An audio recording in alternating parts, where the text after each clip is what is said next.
بسم اللہ الرحمن الرحیم۔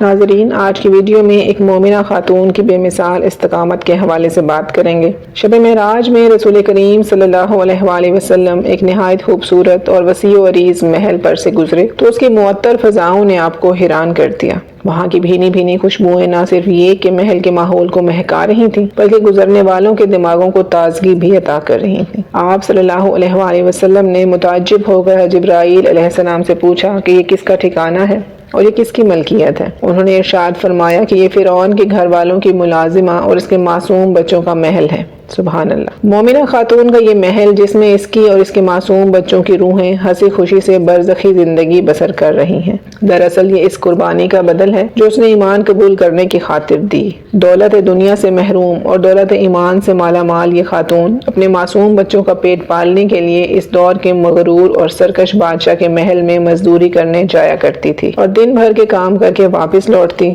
اپنے معصوم بچوں کو کھانا کھلاتی اور اللہ تعالیٰ کا شکر ادا کر کے سو جاتی۔ صبح سویرے بچوں کو ناشتہ کر کے تیار کر کے کھلا دیتی اور محل میں جا کر اپنے ذمہ لگائے کام سر انجام دیتی تھی۔ چونکہ یہ خاتون نہایت پاک باز اور دانش مند تھی، اس لیے عرصہ دراز سے شاہی محل میں تعینات رہی اور اپنے امور خوش اسلوبی سے سر انجام دیتی رہی۔ ان دنوں سیدنا موسیٰ کلیم اللہ اور فرعون مصر کے درمیان مقابلہ زوروں پر تھا۔ حضرت موسیٰ علیہ السلام اور ہارون علیہ السلام کی حیرت انگیز کامیابیوں نے فرعون اور اس کے حواریوں کی نیندیں حرام کر رکھی تھیں۔ چونکہ اس متکبر ظالم کے پاس اقتدار تھا، فرعون مصر جب کبھی سنتا کہ اس کی قوم کے کسی باشندے نے ایمان قبول کر لیا ہے تو وہ اسے خوفناک سزائیں دیتا، کسی کے ہاتھ پاؤں کٹوا دیتا اور کسی کو لکڑی کے تختے پر لٹکا کر اس کے ہاتھوں اور پاؤں میں میخیں ٹھوک کر سر عام لٹکا دیتا۔ اسی طرح کے مظالم کے دورانیے میں حضرت موسیٰ علیہ السلام کی دعوت فرعون کے محل میں بھی پہنچ گئی۔ ایک خادمہ اور بی بی آسیہ بھی ایمان قبول کر چکی تھی۔ جب وہ کبھی سنتی کہ حضرت موسیٰ علیہ السلام غالب رہے اور فرعون زچ ہو گیا تو دل ہی دل میں خوش ہو جاتی تھی اور اپنے ایمان کا اظہار نہ کرتی، مبادا کہ فرعون کو بھنک پڑ جائے اور وہ انہیں عذاب کی چکی میں پیس ڈالے۔ فرعون کی قوم میں سے ایمان قبول کرنے والی مومنہ خاتون شاہی محل کی خاتون کو کنگھی کیا کرتی تھی۔ ایک روز فرعون کی نوجوان اور نازک مزاج بیٹی کو کنگھی کر رہی تھی کہ اچانک اس کے ہاتھ سے کنگھی گر گئی۔ اسے اٹھاتے وقت بے ساختہ اس کی زبان سے بسم اللہ نکل گیا۔ جب فرعون کی نازک مزاج بیٹی نے یہ کلمہ سنا تو چونک پڑی اور پوچھا، یہ اللہ کون ہے؟ مومنہ نے جواب دیا، جو تیرا، میرا اور تیرے باپ کا رب ہے۔ وہ کہنے لگی، کیا میرا باپ سارے لوگوں کا رب نہیں؟ جی نہیں، بلکہ لوگوں کا رب تو وہ ہے جو مجھے، تجھے اور تیرے باپ کو روزی دیتا ہے۔ اچھا، اس کا مطلب یہ ہے کہ تو میرے باپ کے علاوہ کسی اور کو رب سمجھتی ہے؟ خادمہ نے کہا، جی ہاں، میرا، تیرا اور تیرے باپ کا رب اللہ ہی ہے۔ یہ سن کر فرعون کی لڑکی سیخپا ہو گئی اور اس نے اپنے باپ کو اطلاع کر دی۔ فرعون جو کہ اس ایمان کا مقابلہ محل سے باہر کر رہا تھا، جب اسے اطلاع ملی کہ حضرت موسیٰ کی دعوت تو میرے محل میں داخل ہونے لگی ہے اور میرا کھانے والے بھی اس کی دعوت پر ایمان قبول کر رہے ہیں، تو وہ آگ بگولا ہو گیا۔ اس نے اس بات کا سخت نوٹس لیا اور اپنی خادمہ کو دربار بلا کر جواب طلبی کی۔ فرعون نے پوچھا کہ مجھے اطلاع ملی ہے کہ تم میرے سوا بھی کسی کو رب مانتی ہے، کیا یہ بات درست ہے؟ خادمہ نے کہا، جی ہاں، یہ بات درست ہے کہ میرا اور تیرا رب اللہ تعالیٰ ہی ہے جو بلند اور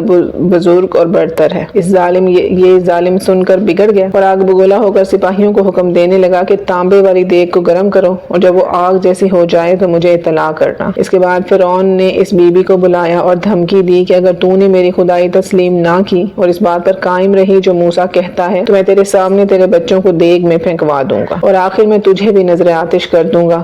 معصوم اولاد تو ماں باپ کی بڑی کمزوری ہوا کرتی ہے، جب وہ بیمار ہو جائیں تو ماں باپ کے لیے دنیا اندھیری ہو جاتی ہے اور جب ہم مسکرا دیں تو والدین کے لیے کائنات روشن ہو جاتی ہے۔ فرعون نے جب اس مومنہ خاتون کو بچوں کے جلا ڈالنے کی دھمکی دی تو اس نے کمال استقامت کا مظاہرہ کیا، نہایت اطمینان اور سکون سے جواب دیا اور کہا، میں تو اس حقیقت پر ایمان رکھتی ہوں کہ میرا اور تیرا رب اللہ ہی ہے۔ اگر تو اس کی پاداش میں مجھے اور میرے بچوں کو مار ڈالے گا تو میں صبر کروں گی۔ چنانچہ اس ظالم نے جب دیکھا کہ دیگ گرم ہو کر آگ کی طرح دہکنے لگی ہے تو اس نے بچوں کو پکڑوا کر اس کے سامنے کھڑا کر دیا اور کہا، اب بھی وقت ہے، موسیٰ کے دین سے پھر جاؤ اور اپنے بچوں کے ساتھ زندگی گزارو۔ لیکن یہ خاتون نہ تو بچوں کے بغیر رہ سکتی تھی اور نہ ہی ایمان کے بغیر، چنانچہ اس نے ایمان کی خاطر اپنی اور اپنے بچوں کی جان کی قربانی دینے کا عزم کر لیا اور کہا، کوئی بات نہیں، تو جلانا چاہتا ہے تو جلا دے، اس ذات پاک پر تو ہماری جان بھی قربان ہے۔ البتہ اس نے اتنی درخواست کی کہ میری اور میرے بچوں کی ہڈیوں کو ایک ہی جگہ دفن کرنا۔ فرعون نے کہا، ٹھیک ہے، تو نے عرصہ دراز تک ہماری خدمت کی ہے، اس کے سلے میں ہم تیری یہ درخواست منظور کرتے ہیں۔ اس کے بعد اس نے اس کے ایک معصوم بچے کو دہکتی دیگ میں پھینکوا دیا۔ آن کی آن میں اس معصوم کی ہڈیاں نظر آنے لگیں۔ فرعون انتظار کرنے لگا کہ اب یہ خاتون میرے پاؤں پکڑ کر منت سماجت کرے گی، لیکن وہ صبر کا مجسمہ بنی رہی۔ پھر اس نے دوسرا بچہ بھی پھینکوا دیا، لیکن یہ اف تک نہ زبان پر لائی اور ایمان پر قائم رہی۔ اس کے بعد فرعون نے تیسرا بچہ پھینکوا دیا، وہ بھی آن کی آن میں جل گیا اور ہڈیاں صاف نظر آنے لگی۔ جب اس نے دیکھا کہ یہ ٹس سے مس نہیں ہو رہی تو اس کی آتش غضب بھڑکی اور چوتھا بچہ بھی دیگ میں پھینکوا دیا۔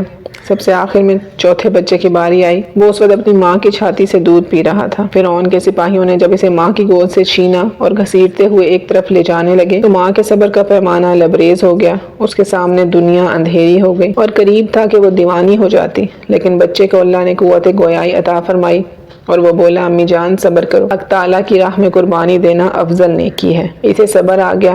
آخر میں اسے بلا کر کہا گیا کہ اب تو تیری عقل ٹھکانے آ گئی ہوگی۔ اس نے جواب دیا، جی ہاں، میری عقل ٹھکانے پر ہی ہے اور میں اس بات پر ثابت قدم ہوں کہ میرا اور تیرا رب اللہ ہی ہے۔ فرعون یہ جواب سن کر مزید بگڑ گیا اور اسے بھی بچوں کے ساتھ پھینکنے کا حکم دے دیا۔ چنانچہ اسے بھی دیگ میں پھینک دیا گیا۔ تو فرعون کی بیوی آسیہ نے بھی ایمان کا اظہار کر دیا اور اسے بھی اس سے زیادہ المناک مصائب کا سامنا کرنا پڑا۔ اسے بھی سولی پر چڑھا دیا گیا اور اس کے ساتھ ہی ہاتھوں اور پیروں میں میخیں ٹھوک دی گئیں۔ اسے تخت سمیت دھوپ میں لٹکا دیا گیا۔ وہ بیچاری کئی دنوں تک سسک کر اللہ کو پیاری ہو گئی، لیکن آخری دم تک ایمان پر قائم رہی۔ اللہ تعالیٰ نے ان کی قربانیوں کو قبول فرمایا اور جنت میں اپنے پاس انہیں جگہ عطا